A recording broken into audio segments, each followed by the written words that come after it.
This is Undaunted.Life, a man's podcast. I'm your host, Kyle Thompson. Let's get into it. All right, guys, we've got a special return guest to the podcast today. His name is Gregg Hurwitz. So he is a novelist, screenwriter, and comic book writer, and the #1 New York Times bestselling author of over 20 thrillers, to include the wildly popular Orphan X series. So the newest title in that series is called Nemesis. Guys, it is out right now. Check it out in the show notes. But amongst all those things, probably his biggest accolade is that he's been on the podcast twice before. So episodes 428 and 566, go back and check those out. And the reason why I want you to go back and listen to those, especially 428, the first time he came on the show, it's like, okay, it's a fiction writer. I don't really have fiction writers on the show that often. And if you looked at what the interview was and the questions we actually went over, they were my notes did not match what the final product looked like because we weaved in and out of a bunch of different subject matters. This is a very smart, erudite guy who's very interested in a lot of different topics, and we're able to kind of weave in and out a lot of different things. And we did that again on this particular podcast. So since he's last been on the show, he has done the Gospels series through the Daily Wire with Jordan Peterson. So we talk about that. You know, he did the Exodus series because he's a liberal secular Jew who went to Jesuit high school, but, you know, doesn't have any type of faith background as it pertains to Christianity for himself individually. So he does the Exodus series, and then he's invited back to do the Gospels, but there was one gaping hole at the table because Os Guinness was the only evangelical during the Exodus series, but then there were no evangelicals on the Gospels series. So we talk about that, why that was. And we talk about why he thinks the gospel stories and the gospel history in particular is a story with maximum pressure applied, because he thinks that these are sacred texts. He does not consider himself to be an atheist, but as you can tell from our conversation, would probably not put himself in the Christian camp either. But I do kind of try to pin him down on his thoughts on the resurrection, because you can't read the 4 biographical accounts of Jesus' life and just come away with, oh yeah, well, that's a guy that said some nice things and maybe I can live by that. I mean, it's the trilemma from C.S. Lewis. He's either a liar, a lunatic, or he's Lord. And so we do kind of talk about that a little bit and what that looks like. Then we get into discussions about the Orphan X series and this latest novel. But again, if you don't read fiction or if you're not caught up on all 10, I wanted to make sure that this was still going to be interesting to you, because there's so many philosophical and psychological through points about the main character who is an assassin in this particular story. Because, you know, even this assassin's mentor said the hard part is not going to be making you a killer. It's going to be keeping you human. And there's a lot of ways that Evan, the lead guy of this series, is feeling in a very different way. And this is a very different novel because the guy that is kind of his nemesis, if you will, in this latest novel, this latest thriller, is someone that he cares for deeply. But this is a character that is not known for caring for anything deeply aside from evening the score. And so we weaved in and out of a lot of different subject matters. I always love having Gregg on the show. Again, guys, if you want to check out the newest book, it is in the show notes. Check that out. But I'm not going to keep him from you any longer. So without further ado, let's get into it. Gregg Hurwitz, I would give you the normal welcome back to the show thing, but you have reached an elite level. You're in an elite club. You're an elite company because you have punched the third hole on your punch card. So I don't know, for all you hockey fans, we got a lot of people listening up in Canada. Y'all are the only country that cares about hockey, but that's a hat trick, sir. Right? That's 3 home runs in one game. How does that feel? I mean, I know you've gotten some cool accolades, you know, New York Times list, all that stuff. That doesn't matter. Third appearance on this show. That's got to be incredible for you, right? It's a career highlight. And I'll also remind you that the rule holds true for soccer, the hat trick rule. So it ain't just hockey, Also my true. friend. Yeah, sorry to all the people. And that's what's funny about that is I was a collegiate soccer player, but I'm a collegiate soccer player that never grew up playing soccer. But that's a story for another day, because I'm sitting here with one of the preeminent storytellers in existence here, at least in the English language, and that's you. And we are certainly going to get to your latest novel. But I would be remiss if I didn't talk about what everyone in my audience would want me to ask you from the beginning, and that's your involvement with Jordan Peterson's work with the Daily Wire. So obviously you were on the Exodus series. You were really involved with that, and then he invited you back to go over the Gospels. I still will never forgive you when you and I are sitting at dinner and you refused to tell me what y'all were going to cover after Exodus. It would have cost you nothing, and it would have made me cool amongst my friends, but we can deal with that later. But for you, just tell me a little bit about the process, because you go from Exodus, y'all don't really know what that's going to be. You just know it's going to be high quality with a lot of money and marketing behind it with the Daily Wire. It does supremely well. I think it was the best thing on the website, except for Matt Walsh's documentaries. And then you got the Gospels, which has superseded even Exodus. So let's just start talking about the project, and then we'll dig in a little bit further. Well, Jordan and I have had a lot of adventures in our life, and a lot of those adventures involve us pulling each other into different cultures and ideas and streams of meaning. And so he really wanted me to do Exodus. I was a little hesitant at first, to be honest with you, because I'm not a theologian. We have some of the greatest minds in theology in the Western world around that table. I mean, it was an extraordinary fellowship of men.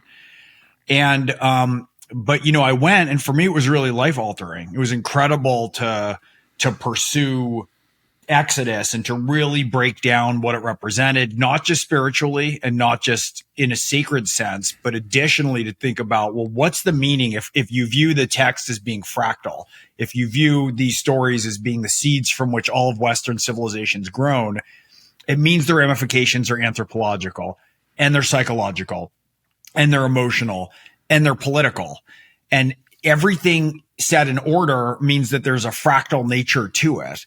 And so when we were able to hit this from all these angles, we had the three Jews holding down one end, me, Prager, and Shapiro. We had Os Guinness was spectacular. It was great having an evangelical. We missed him a lot during Gospels. Jordan obviously is incandescently brilliant. Pajot and James Orr and Douglas Headley and Jonathan Pajot. I mean, what an experience to be among men of that stature with that kind of wisdom and that kind of insight. And so it was extraordinary for me. It helped me really solidify a lot of my views coming from a more liberal, and I'm emphasizing liberal, meaning not leftist and not progressive, part of the political and cultural spectrum. I think that one of the biggest things I took away was an awareness of where the center is, what's required for the center to hold, and what the role is of the fringe. And I'd identify myself as being more on the fringe with a more liberal, high trade openness input. And the fringe doesn't mean something that's lesser or dismissed, because the fringe has to feed and regulate new information and ideas for the center. But for the center to hold, there's a lot of focus that needs to be paid to that and attention to be paid to that. And so, the minute I got invited back for Gospels, I was a yes. We added Bishop Barron, who was incredible. We had a lot of good Catholic muscle at the table. Pajot is remarkable. He and I are very close. He's has become a dear friend, but there's a real toughness in his approach. Toughness. Let me see if I can be more articulate about that. There's a sort of masculinity and orthodoxy that feels distinctive and feels really compelling. I love the room that it leaves for gray and nuance. It's just got a whole different quality to it. And the way that he views symbols. I mean, one of the things when Pajot's on a roll and when he's seeing things and discussing the use of symbols, it could be like you're talking to Carl Jung. I mean, he just has an almost, when he thinks in narrative. He really does think in narrative, which is interesting when he does get on a roll. In some ways, I would say he thinks in symbols and archetypal symbols and imagery in a certain regard. He's more visual. I think more narrative. And so there's a confluence. Look, he's obviously incredibly gifted with stories and storytelling and narrative, but his approach is, and what's extraordinary is he'll come upon an image and he'll figure out what everything means and what is symbolized within the narrative. And it's extraordinary. And so, we went around with Gospels. There was a bit of nervousness. A lot of people have a authority structure they have to answer to, Bishop Barron. It's not just him. He's got the whole, glory and power of the Catholic Church behind him. As someone who went to Jesuit high school, even as a Jewish kid, I have great regard and familiarity with Catholics. Pajot has a lot to grapple with and contend and interpret from orthodoxy, from his basis. And then we had like John Vervaeke, who's a brilliant cognitive psychologist, right? We kind of jumbled it up. Konstantin Kisin rolled in for a couple days. And it was just a kind of amazing experience. Now I'm familiar with the Gospels. I'd even say probably more familiar with the Gospels than even Exodus. It's one of my favorite, just on a pure story level, it's one of my favorite stories. And to be able to really dig into that and take it apart and look at it psychologically and look at it, what does it say about all the ways that we order ourselves and order the world? And what are all the ways that it fulfills and hyperlinks back to earlier texts? It was just completely intriguing. And it was incredibly compelling. I loved it. One thing that I remember you saying, I think in your intro to the Gospels when you're just kind of introducing yourselves, is during Exodus you felt like you were at a table with a bunch of chess grandmasters, and I could see like that's what is the ultimate fear dream is like when you're naked in front of a crowd of people giving a presentation. Like it could, I guess, feel a little bit like that when you're at a table with giants like that. But I will say, it was a very interesting move, and I don't know if there's any there, but it was a very interesting move to discuss the Gospels and not have an evangelical present. Not having Os Guinness there, to me, seemed like a gaping, wide open hole. Getting Catholic representation made sense to me, obviously, with Bishop Barron. But was there any reason in particular why an evangelical was not included in the dais? He just couldn't make it. I mean, we all wanted Oz. The schedule didn't work out. I mean, he was incredible presence. I agree with you. But it was pretty funny because, we definitely, honored him in discussions. There's a few times that Prager said, hang on a minute, right? We need to come in. We're missing our dear friend Os Guinness, and we need to present an evangelical perspective. I'm very close with the evangelical community too. I have a lot of really close relationships there, and I would have loved to have that in the mix. Oz has this he's just sort of like beaming with goodness. He has that like shiny evangelical wonder and marvel, and it's so distinctive. It's so, the energy, evangelical energy is so distinctive, and it just is like, it just emanates. I would have loved to have him there. He's incredible. And the other thing I love about him is he's an incredible, champion of America. He's an incredible champion advocate of the Jews and Judaism. Like he's so just filled with goodwill.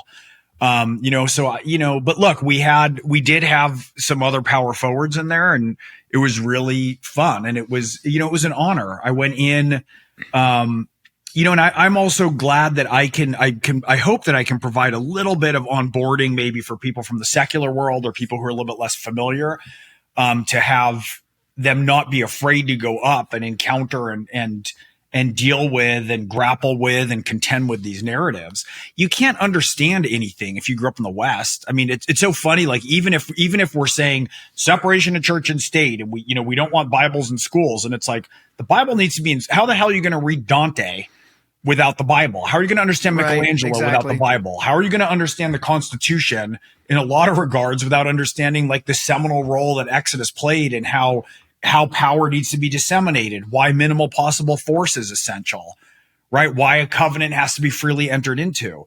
And so for me, there's also a straight, and this is not to diminish the incredible holy and sacred value of the text, but there's just an incredible educational, intellectual aspect, artistic, of getting to and grappling with that. And that's something I had that from going to Jesuit high school. And first year, was like, sit your ass down. We're reading the Old Testament. Okay. That was my first formal training in anything that had to do with Judaism. Second semester, guess what? Sit down. We're doing the New Testament. Then Christian morality. And so when I arrived at literature, which was my love, mythology, literature, sculpture, painting, I had this basis that was completely necessary. And look, I like no one can educate as well as the Jesuits, man. They're just a marvel.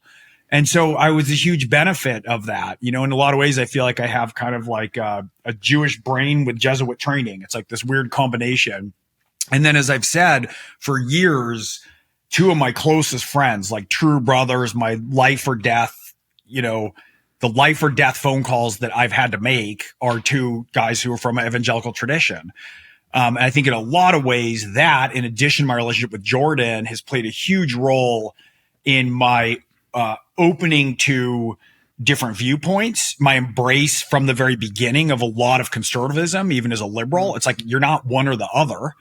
And my understanding and willingness to try to occupy different perspectives and to reach into the wisdom of different ways of making meaning and figure out the conversion and figure out sort of the way and the glory of that kind of thinking and connect it back. So, I mean, you're hitting on so many good points because as a Westerner, you can't read Shakespeare or Goethe or Dostoevsky or any of that without a biblical foundation. That's one.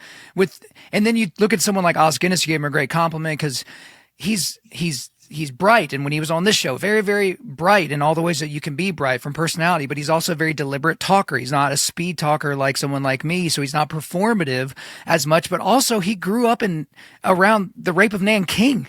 Like he's seen some of the most depraved, low down things that we can get. And he didn't come to the conclusion that these were just a bunch of highly evolved chimps that figured out fire and pants and language that was doing this to one another, that there was another layer, there was another force there. And so even in that discussion, it reminded me of a quote that you did from the beginning of the Gospels. You said the Gospels particular, they're like a story with maximal pressure applied. So obviously you're a wordsmith, but man, that stuck with me. Maximal pressure applied, because I think I'm trying to remember from Jordan speaking about it. It's like, okay, the story of the crucifixion is a story of maximal injustice meeting maximal punishment. There's no more punitive way or painful of the least deserving individual. Exactly. So it has all these horrific layers to it, which, even if you're a secularist, you can respect that just from a narrative standpoint, storytelling standpoint. But take me to why you think the Gospels, the historical accounts of the life of a Middle Eastern Jewish construction worker, from Matthew, Mark, Luke, and John, what is the maximal pressure applied? What do you mean by that? Well, what I mean is, I was thinking about this a lot, going back. Pajot and I have been talking a lot about Genesis lately, and going back and looking at Cain and Abel. Cain and Abel is like half a page.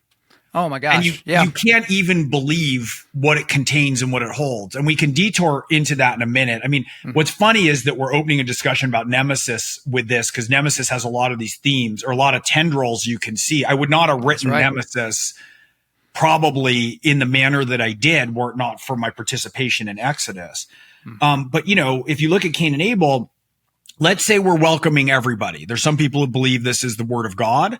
There's some people who are literalists. There's some people who are contextualists, and there's some people who are secularists. Either way, and however you want to cut it, the pressure, by maximum pressure, I'm talking about what happens to coal. If you put it under maximum pressure for 10,000 years, it turns into a diamond. And a diamond is also fractal. Every part of a diamond is the same as every other part of it, right? That's why when there's a flaw, we freak out. And so in Cain and Abel, you have like 3 paragraphs that tells you the story essentially of what happens with grievance and the way that grievance destroys the future. And we can kind of return to that. The Gospels and the story of Jesus is in some ways, even if you merely believe it's an evolutionarily selected story, which I don't, I believe it's a sacred text.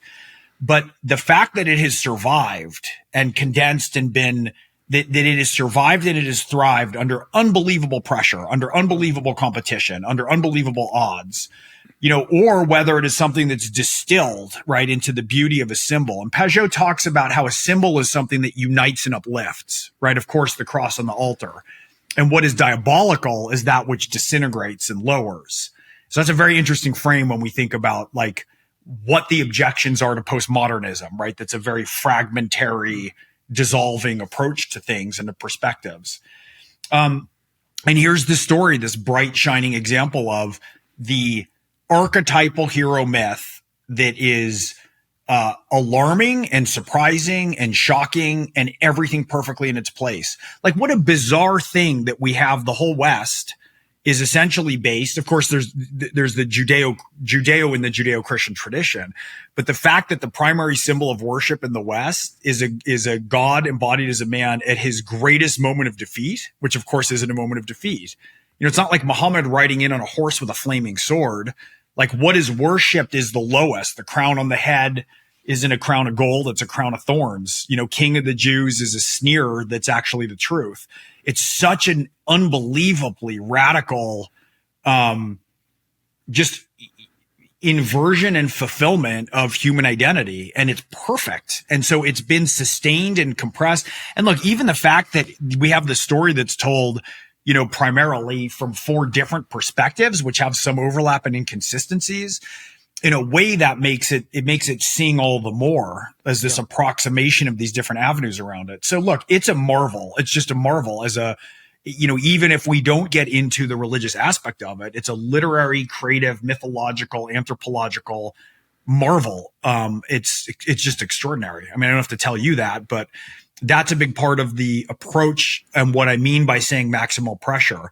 what other story has survived this much over this many years and won in competition and been like whittled and tested and prevailed through a policy of like non-coercive violence? It's impossible. It's an impossible story.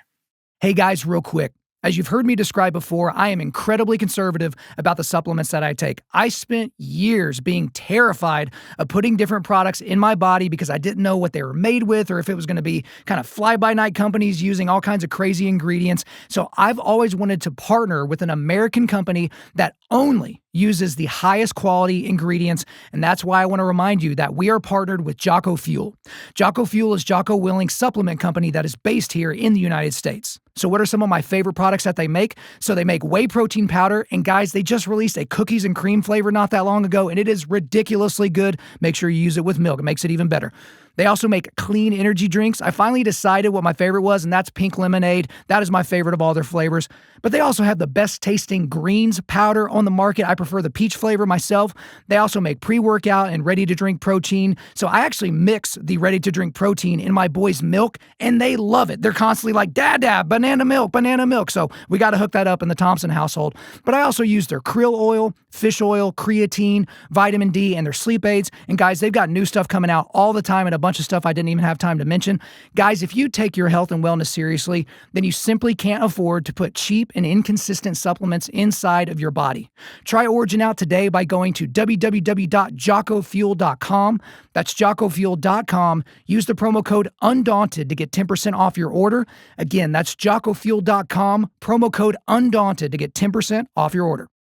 Yeah, it doesn't make a lot of sense. I mean, you talked about also as well about the level of definitional collapse societally that we're going through right now and how that is, we have to look at the things of the sacred and the symbolic and the mythological and the religious and see how it all applies. But eventually you do have to come down on one side or the other on a lot of these things. And so my curiosity for someone like you is I'm always interested whenever I find a biblical scholar, like a New Testament scholar, that is also an atheist. It's like, all right, well, that's an interesting thing, how you could, know all this information, but you have not put your belief in that. But for you, you spent a lot of time, and if you didn't, you faked it real well, but you spent a lot of time digging into these sacred texts, and Jesus doesn't leave a lot of room for ambiguity. It's not follow me and or do whatever else you want, follow whoever you want, and you might get to heaven, who the heck knows, we'll all find out in the end. It's like, I'm the way, the truth, and the life. The reason that he was killed was because he claimed to be God, and the Jews thought that be blasphemous, and so he was crucified on a Roman cross at the behest of the Jewish Sanhedrin, right? But for Gregg Hurwitz specifically, who is Jesus to you when you see the gospel story, when you think about the impossible thing that is the resurrection? What do you think about all that? I don't think I actually know enough to give you a concrete answer. I mean, I will add, I'm not an atheist. Though Prager liked to needle me a bunch about being an atheist secularist. But I'm not. I even when I was younger and raised in a very, fairly vehement culture and family of atheism, I was always agnostic. I was always drawn to first like the romantic poets and American transcendentalists, and then Jung. I mean, that's a big part of my relationship with Jordan. Jordan taught me personality psychology, and then Jung.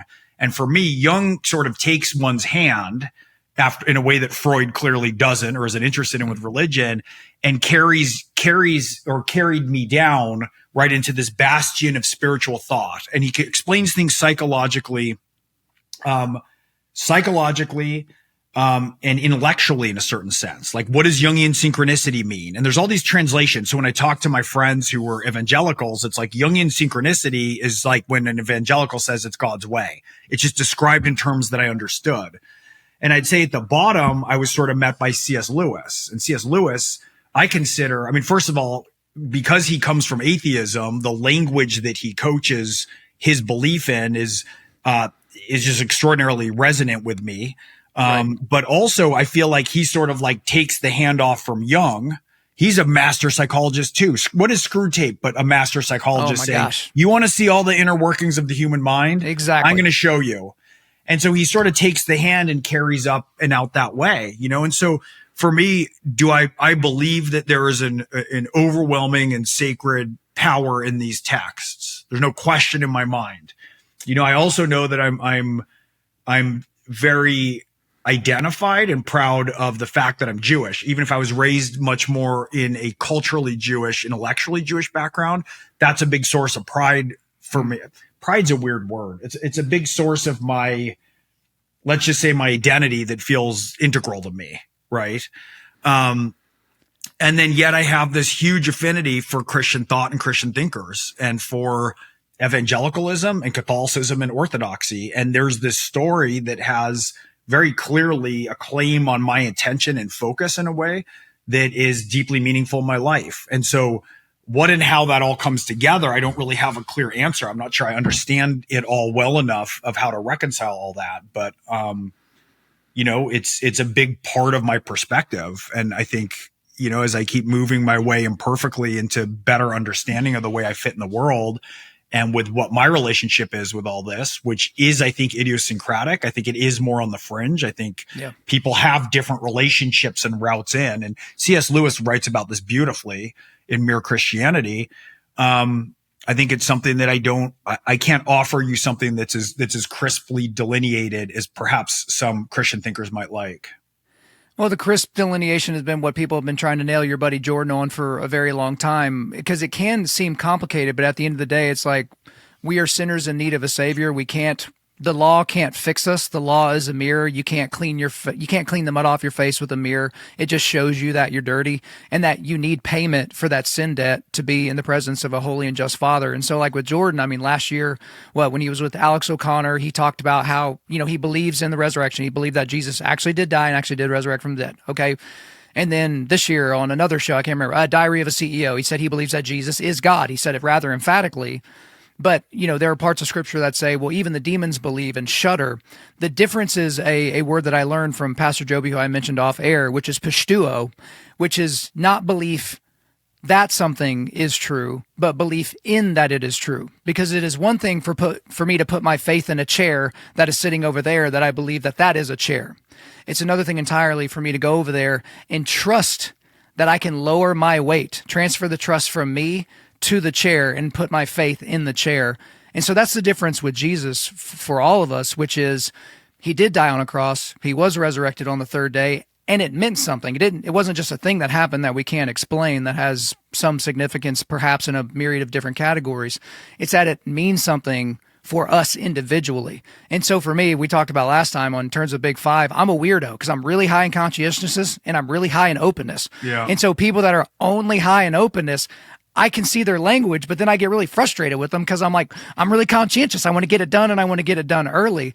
And so that's personally my prayer for you as my friend, is that you would receive that gift of faith, because depending on your theological background, faith is a gift. It's not necessarily something you strive for, but that one day it may, all these different disparate pathways come to the same thing, and it comes to the foot of the cross, or, the mouth of the empty tomb, as it were. So anything you want to say to wrap up Gospels before we move on to Nemesis? Well, it's interesting. One of the things, first of all, I appreciate the well wishes. I'm glad we can talk, sort of just frankly. I think it's so important and it's so rare. It's increasingly rare that people can talk across different faiths and structures of meaning with great respect and regard. And so right. It's important. I think it's an important thing you do and role model on your show and on your new podcast as well. There's a real openness to that I think is essential, and that embodies the principles and the values that you are, championing. It's funny when we talk about the clearances. I spent a lot of time with Pajot. I mentioned this in Genesis, and looking at the ways that Genesis is then reflected, in Jesus, especially in the last moments of Jesus, like the thorns when they leave the garden, or the thorns on the throat. Like there's all this interweaving of it. And so there's a mirror through both, the Judaic thought and the Christian thought around this stuff. The one thing I've been very interested in are the ways in which a total absence of these notions, if you remove any absence or notion of original sin, regardless of what your definition is it, from the fall? Is it, is it a definition that's strained or filtered through Jesus?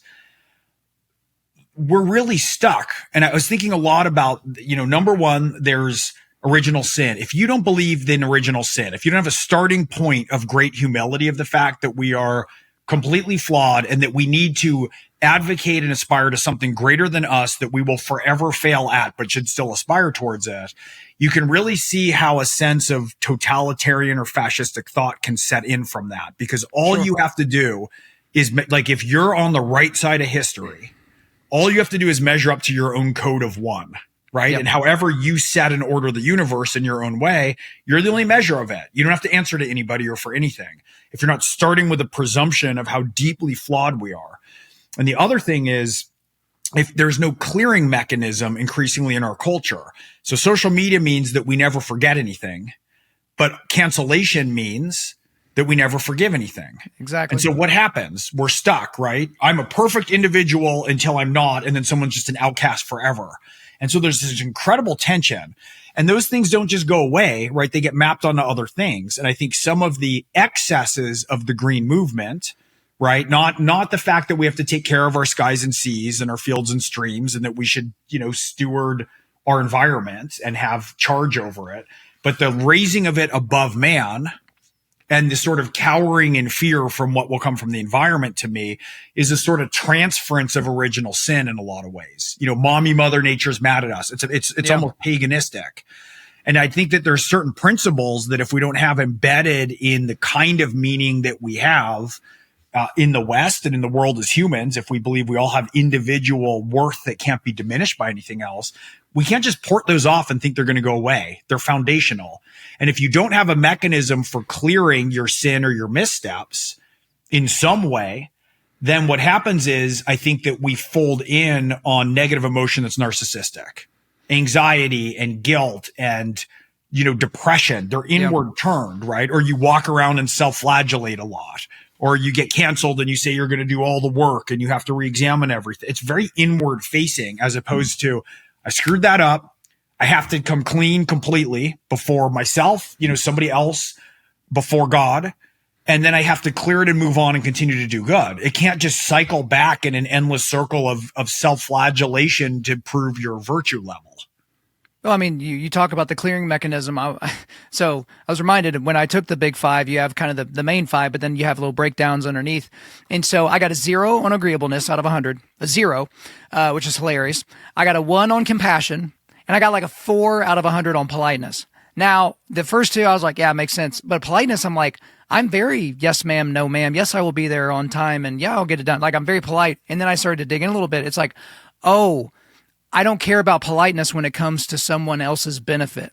And so for me, I'm not going to look at the person, that's, if someone fell out of their wheelchair, right? I would knock you over in order to go help them out, right? Like, that's like, I'm going to go, I have so much compassion for that person because they can't help themselves to a degree, but it's the people that can help themselves and do have the mental and physical abilities, and they're not using them or not utilizing them properly. I just have no time for that. And so I can be very impolite as it pertains to that. The thing about what the law shows us is that we can't fix ourselves. There is no right amount of good living, right amount of money we could give away, and right amount of people that we help back into their wheelchairs that we can do to make ourselves clean and holy and pure. And so when you start evaluating worldviews, it's origin, meaning, morality, destiny. Origin, where does everything come from? Meaning, why is anything here? Morality, how do we distinguish between good and evil? And destiny, where do you go when you die? Every worldview's got to answer those 4 questions, and then you basically live by the one that you believe in the most. And so we can wax fairly poetic on this, and really, if I was sitting there and you were drinking vodka and I was drinking whiskey, because that would be the right order of things, then we could do that. But I would be remiss, Greg, if we didn't get to your 10th novel in this series. Look at this thing. This is what a $40 book feels like if you're in Canada, right? This is the 10th Orphan X novel. It's Nemesis. So you know the drill. Give us the 30,000-foot overview, and then I've got very specific questions that still will not provide any spoilers. So ready, set, go. All right. So for your viewers who are not familiar with Orphan X, Evan Smoke, he's someone who was taken out of a foster home at the age of 12, and he was trained in a silo in an off-the-books program buried deep beneath the DOD to be an assassin, to go where the U.S. government cannot and do things that they cannot be seen to do, and to kill people they're not allowed to kill. And he's a full cutout man, fully expendable. It's why they pulled kids out of foster homes. They wanted disposable weapons. If they die, no one's going to miss them. If they're captured and tortured, no one's going to come after them. But the twist is that Evan's handler Jack Johns becomes like a father figure to him, and he loves this kid. And so when Evan's taken out of this, rough ass foster home in East Baltimore, and he's raised, Jack kind of puts him in the world. He teaches him it's not just a scream and knife fighting and demolition breaching. It's foreign languages, it's accents, it's etiquette, it's military history, it's philosophy. All of these things are pinned to the ground. I describe Evan as a blue collar Renaissance man, or I use the phrase from the OSS, which is the predecessor to the CIA, and they said their ideal recruit is a PhD who could win a bar fight. That's so right. He's smart, but everything's in service of mission. And the one thing Jack told him is, again and again, the hard part will not be making you a killer. The hard part is keeping you human. The Orphan X series is a story about one man's quest to move from being an assassin whose life is contained by a very rigid set of 10 assassin's commandments into learning to speak what he was never taught. He was never taught to speak the strange language of intimacy. It's a movement towards him becoming more human. And each book, each mission is a step in that direction. At some point, he's fled the program before the series opens because his moral compass isn't aligned with it. And he's basically a pro bono assassin.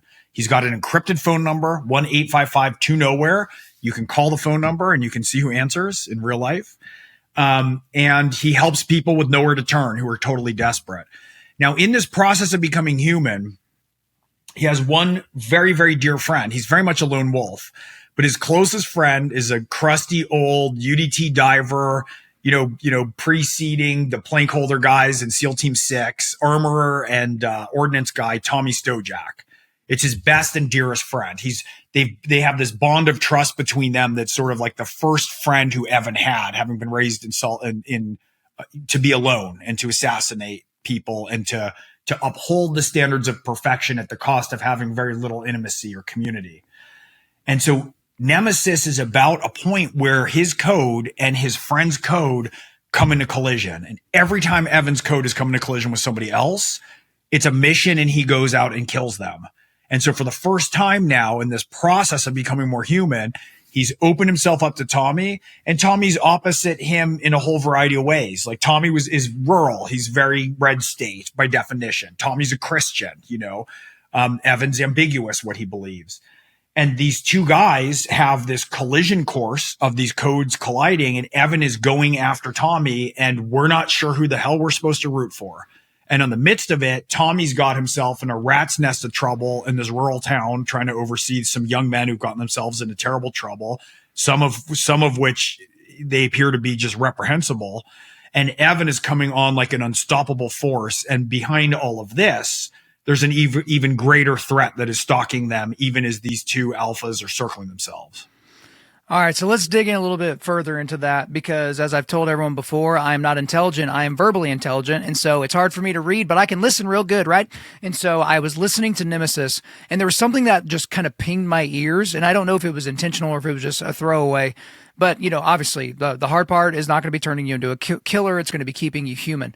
But early on in the book, again, none of these questions without spoilers, guys. So if you have not read Nemesis yet, it is in the show notes. You need to go pick it up or get it on audio or whatever and check it out for yourself.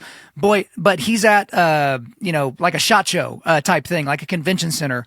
And to get around the facial recognition software, he puts in like some inserts into his mouth, so his molars or his jawline would be different or something like that. And he kind of makes it to where he can't be recognized or whatever. But he catches a view of himself and he has like a better jawline. And like you can kind of get the sense of, because we're hearing his stream of consciousness, is that he likes how the way he looks makes him feel. And I was like, all right, wait a minute. This is an assassin. This is a guy that you call him, got his card from somewhere and he goes and, evens the score, as it were. But here he is looking at himself in the mirror and almost like all at once understands vanity, and he just likes the way he looks in the mirror and how it makes him feel. Was that like a setup for what we see later in the book, or was that just kind of like a continuation of something from the other 9 novels? Well, that's a pretty perspicacious question there. To me, I describe Evan a lot. In every book I say, average size, average build, just an ordinary guy, not too handsome. He's not Reacher. He's not this big badass. He's not James Bond where he's super suave and charming. He blends in and he's very plain. And I think that part of what he saw when he put this in and his jaw became more handsome and he was striking is almost a different premonition of what it would be like if he was a human who didn't have forgettable features. It almost made him, embodied in a way as like a real person who he could see, because so much of his identity is about receding and being unforgettable.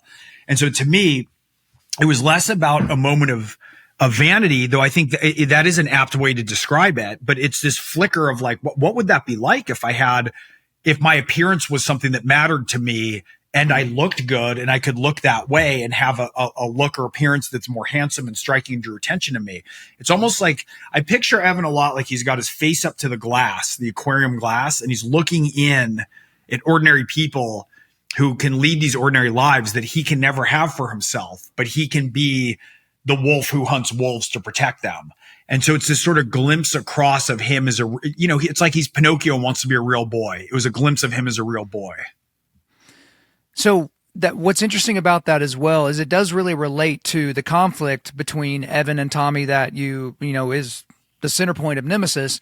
And you're exactly right. There are certain points where you're just like, you don't know who to root for. And it's kind of like if you watch a show like Breaking Bad, at some point in those 5 seasons, you have stopped rooting for goodness and morality and you're rooting for Heisenberg, right? And he's a horrible person, right? His wife in the show, right? She becomes kind of this very off-putting character. And the actress that plays her is like, I will get basically accosted in public for how horrible I was on the show. And she's like, hey, by the way, I'm not her. And Heisenberg, this is bad. He's a murderer. Like he's dealing death to kids, but I don't want to get off. This isn't about Breaking Bad. But here's the thing that I couldn't quite figure out, Greg, is because there's all this tangled past with Evan and his father. Okay, so that's just sitting in this series is kind of his deadbeat father who's aware he's a deadbeat but doesn't really know how to get out, seemingly. But I couldn't figure out, is Tommy a photo negative of the dad that Evan wants? Is Tommy an uncle that was around, and when he was around, he had such a huge impact, but he just wasn't around enough to be the main guy in your life? Is this like an older brother, like 10 years older, where he was just far enough removed, but you could still grab him by his shirt every now and then as he was on his way out the door? I couldn't exactly figure what category to put Tommy in, because he certainly wasn't just a mentor. You know what I mean? To Evan? Yeah, to Evan. No, I think the older brother metaphor is an apt one. Evan doesn't have, aside from Jack Johns, Evan doesn't have authority figures around him, right? And he's in a lot of ways is trained to not even be an alpha, but to just be outside of any dominance hierarchy. He's outside it and can therefore dominate it without having to compete almost. And so early, there's a warmth and a human knowing to Tommy. Tommy's integrated into his community in a way that Evan's not. Tommy runs the Veterans Parade in Vegas. People love Tommy. He tips big at bars. People remember him. He's got a big personality. He's got a lot of young whippersnappers who he's brought up and mentored. He knows the police chief's wife. Like, he's that guy. And I think for Evan, it's a bit of a knowing. I mean, I think they're eye to eye when it comes to power, but I think, and certainly lethality. But Tommy does have an aura of being an older brother, a sort of warmer figure. But when they break, it's this brutal, personal sort of jaggedness in Evan's gut, because here he is up against, the one friend who he made and can rely on in so many ways. And then we see Tommy doing that for these kids, right? Because Tommy made a promise to one of his buddies in the Navy that when he died, he would look after his kids, at some point. And one of his kids has called him and he's in a whole mess of trouble. And Tommy has to go out there, and these kids are screw ups, and he's got to see what the ground truth is in this small community, play by the rules of this small town that he knows. He knows how to speak the language of the town and try and set these boys in shape. But what they've done is so horrific that Evan's coming after them in addition to Tommy. Yeah. And I mean, the code is what takes Tommy to that town to begin with, because it's one thing to promise something to someone that's dying, and it's another thing to actually like follow through on it. And it's this inner honor, this virtus that you need in order to do something like that.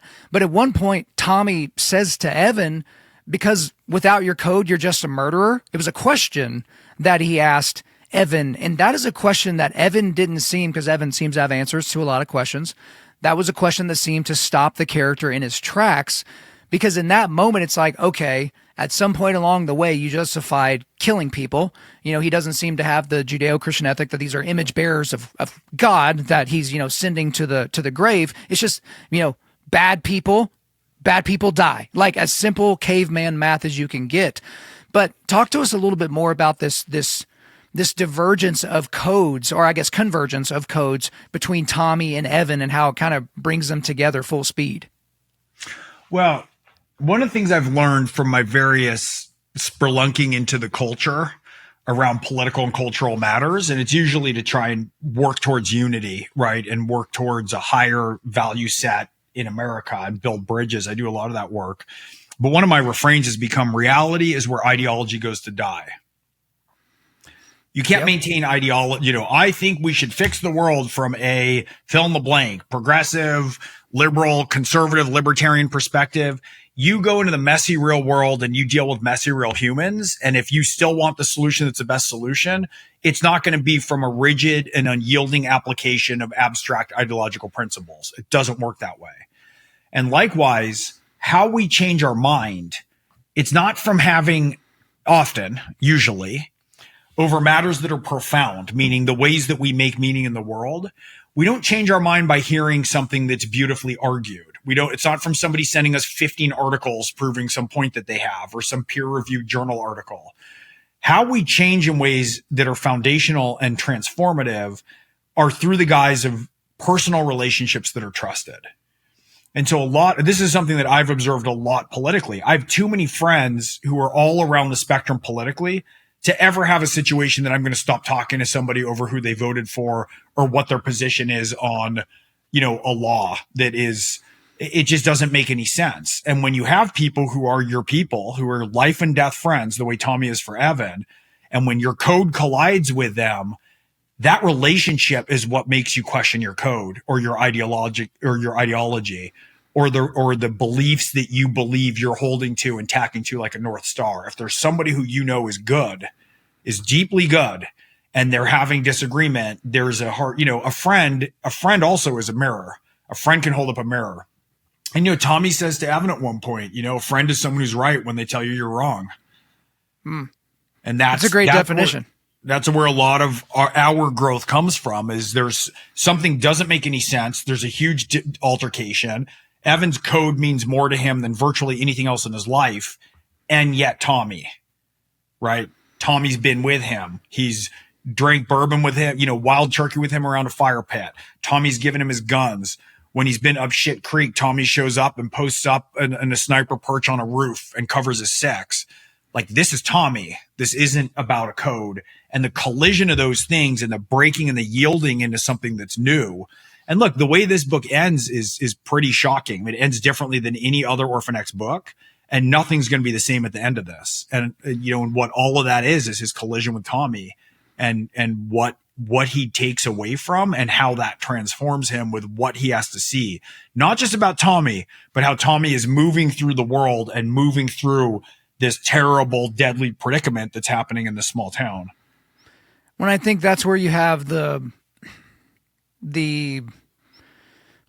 they're in a quandary there with their codes, right? Capital C code, but that also leads to capital M morality. And there's a character that shows up for a short stint in this book named Aragon, and he mentions that moral and strategic are the same thing. It's kind of a throwaway line, but it's another one of those lines that just kind of was like sticky in my brain. And so if I could have a conversation with Aragon, I'd be like, do tell. Like, tell me more. And so I can't talk to him. I have to talk to you. So moral and strategic, same thing? Yes? Well, I think that strategic thinking, strategic involvement with other people, with your community, with how you orient your life, with your family, with your parents, with your spouse, with your kids, the longest strategy that is followed in the greatest long term is indistinguishable for me from morality. You can have short-term strategy. You can screw someone over in business and walk away with $100,000. And that's a great short-term strategy if what you care about is having one more comma in your bank account that day. But that's going to kill the long-term game. And that's going to have repercussions. And it's going to have repercussions not just because somebody won't work with you or the law might come for you, but it's also going to be because it's fruit of a poisonous tree. You now have money that's ill-earned, that's gathering, that the rest of your life is off the basis of this lie. And so, one of the things that morality does is it's a shortcut to thinking through. Like, I've been in a couple really impossible situations in my life, or times that have been incredibly dark, where it seems like options are limited. I've been in some circumstances that have been truly life or death. And when you're cut all the way down to the marrow, sometimes when everything is lost, all you can think about is, what's the best possible thing for me to do? I can't weigh which lie to tell. I can't weigh which sub-strategy to take, or which legal, manipulations should go into effect, or what I need to prevaricate around. Like, when you're all the way down, neck deep in the dirt, a lot of times it's just like, what's the best, purest, highest thing that I can do right now? That's all that you have. And so crises have a way of cutting us down to that. Then we get more comfortable. And there are some times where it's like, you can take a shortcut, you can just fudge a little here, and you can lie a little here, and you can do that. And then we're back into that game of whether you want to take, shorter term strategy.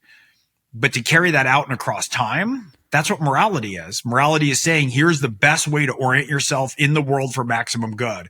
Even if the maximum good means you might die, right? But it's how to conduct yourself under circumstances that you stand on your own 2 feet and in orientation with the highest good, no matter what comes. It's not a guarantee of success, certainly. Well, and that overlaps with the discussion we were having earlier, which is like, okay, where does your morality come from? Does it come downstream of Nietzsche, or does it come downstream from Moses? Does it come downstream from Jesus, or in those types of things? And how does that look whenever you're living it out on a day-to-day basis?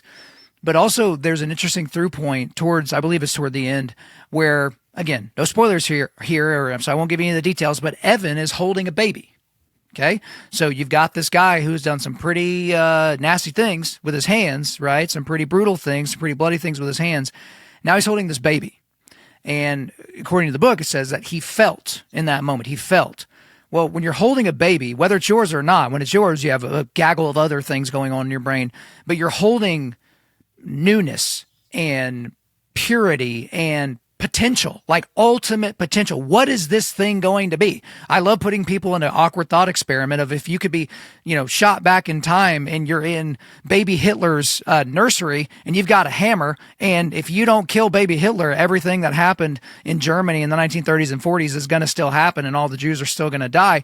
Do you have a moral obligation to kill that baby? Well, not putting you in that predicament right now. It's an interesting thing to talk about over beers or whiskey, but you're holding something that has ultimate potential, and this non-feeling sociopathic killer is not so sociopathic and non-feeling as we thought, because it says explicitly that he felt.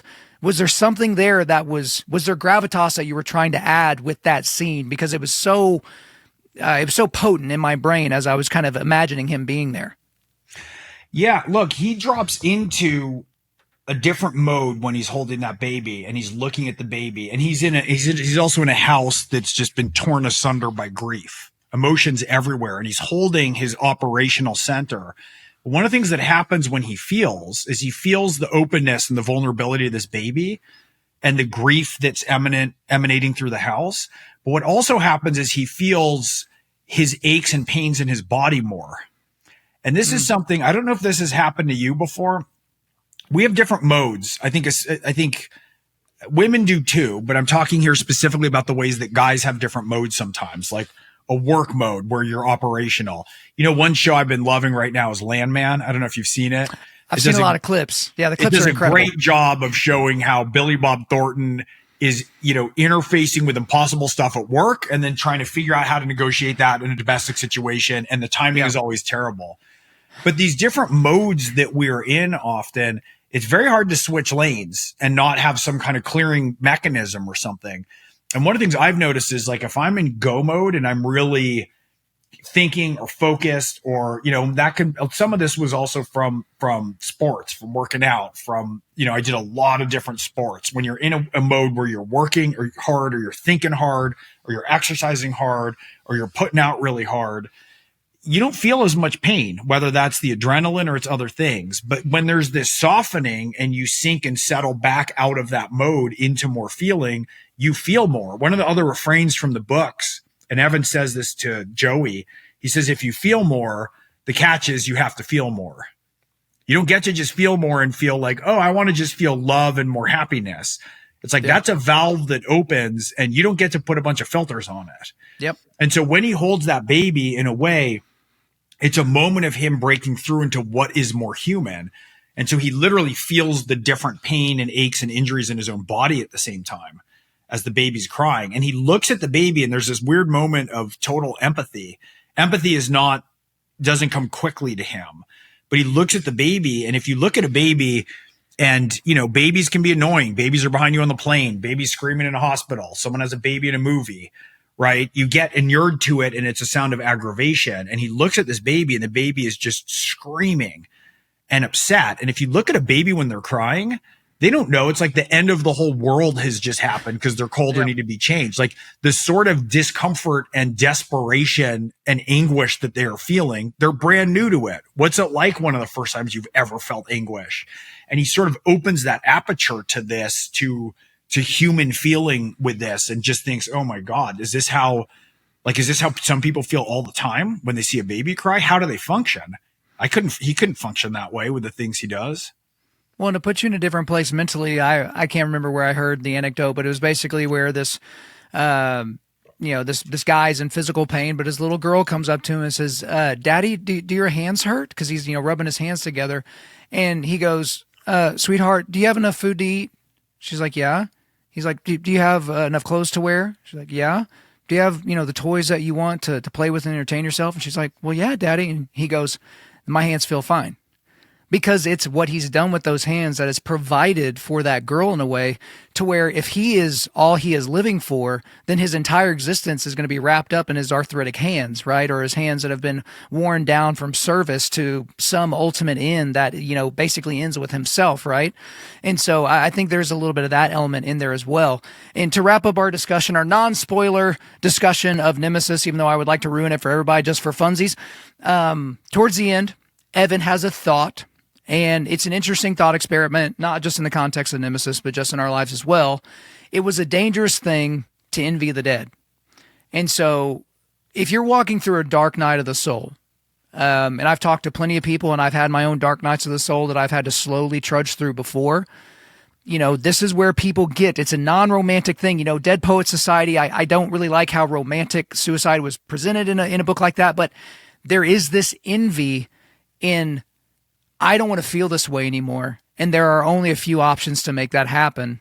And one of them is death. And you see someone who is no longer suffering, no longer anguish, no longer having to make decisions big or small. They're dead. And there is that bit of envy if we were all to give our answers after taking a little bit of truth serum. So talk about the significance of that thought as it pertains to Evan in that moment where we see him in the series. Well, he's coming through, his hardest trial when that happens, really. And there's a kind of anguish, and I don't mean it that he is, and I know you're not implying this, I don't mean it that he's suicidal or desirous of death. Right. But he's looking at somebody who is at rest and wondering what would it feel like to have his soul at rest and to not have to keep fighting and scrapping the way that he does. He'll shoulder up under his responsibility every time. He will see through every mission. He will keep his promises. He never breaks a promise. And that's the code that he lives by. And you can knock him down 16 times and it just means he's going to get up 16 times. That's all that it means. But he does have this moment of recognizing what it might be like to just be able to turn the burden over for good. And I think that's what he's reflecting on at the end of this, incredibly intense, the trials and tribulations of Nemesis. It was certainly very, very poignant. But guys, again, the name of the book is Nemesis. It is the 10th novel in the Orphan X series. Gregg, we always appreciate having you come on. But you know the drill. There's what have you done for me lately? And what you've done for me lately is Nemesis. But now it's what are you going to do next? Nobody cares about what you've done in your past, all the stuff and all that. It's what do you got coming next? So what are we working on? Well, I got a couple things. One, I'm doing my biggest book tour in America I've done in a lot of years. So check that out. You can find me at my website, gregghurwitz.net. I got all the socials and whatnot. You can find me pretty easily. But I'm going to Texas and Ohio and Florida and all through California and Arizona, and like I'm going. So I'm gone on and off pretty much for a month and a half. It's going to be a really big tour for this one, the big number 10. So I'm pretty excited about that. And then, I'm working on the next Orphan X book. That's one I can't wait for you to read in particular. It's going to be right up your alley, I think, Kyle. But I've always got my eye on that, and got a few other plates that I'm spinning away at different stages of development. But always, I don't want to talk about them too much, because if I talk about them more, then I need to write them less. So I got to hold some of the magic back. Well, you don't have to talk about those, but it's just me and you now. I turned the recording off. Wink, wink. So what's the next thing that Jordan's going to tackle? We've done Exodus, and now we've done the Gospels. Isn't there another one of those that y'all have talked about that you just want to tell me? Just tell me right now. Tell me real quick. Just tell me. I'm sorry. I'm having a problem with the connection issues. Yeah, internet's going out, man. Yeah, apparently y'all don't have internet or water in California, for all I know and for all I've heard. But Gregg, it's so good to talk to you. It's always good to chat with you. Anything else before we let you get out of here? That's it. It's great to see you. Great to see you. Hope I catch you on tour or somewhere else. I'm about to go check the dates again, guys. That is in the show notes as well. Gregg, we'll talk again soon. Take care. There you go, guys. I hope you enjoyed Gregg's latest appearance on the show. But before we let you go, we are going to do a quick resilience boost. At Undaunted.Life, our mission is equipping men to push back darkness with content that forges spiritual, mental, and physical resilience. I've got a couple of links for you. I've got a link to the Amazon page where you can buy your copy of Nemesis. And I've also got a link to Gregg's website where you can check out everything, including where he's going to be stopping on tour. I'm probably going to go see him at the one in Dallas. So if you want to come meet up with us there, you can check that out. But go there, check him out, pick up his books, support guys like Gregg. Thank you for listening to this podcast. Wherever you're listening to this, please subscribe, rate, and leave us a positive 5-star review. If you want me to come speak live at your event or on your podcast, just shoot me an email to info@Undaunted.Life. That's info@Undaunted.Life. Follow us on Instagram and like us on Facebook, and check out our website for everything else, including how to donate to keep more content like this coming your way. Just go to www.Undaunted.Life. And as always, we want to thank the band Holy Name for allowing us to use their music for our content. The music on this podcast is their song Perpetua, which is off their self-titled debut album on Face Down Records. The links are in the description. I'm your host, Kyle Thompson. Remember, keep pushing back darkness, keep forging spiritual, mental, and physical resilience, keep seeking the Lion of Judah.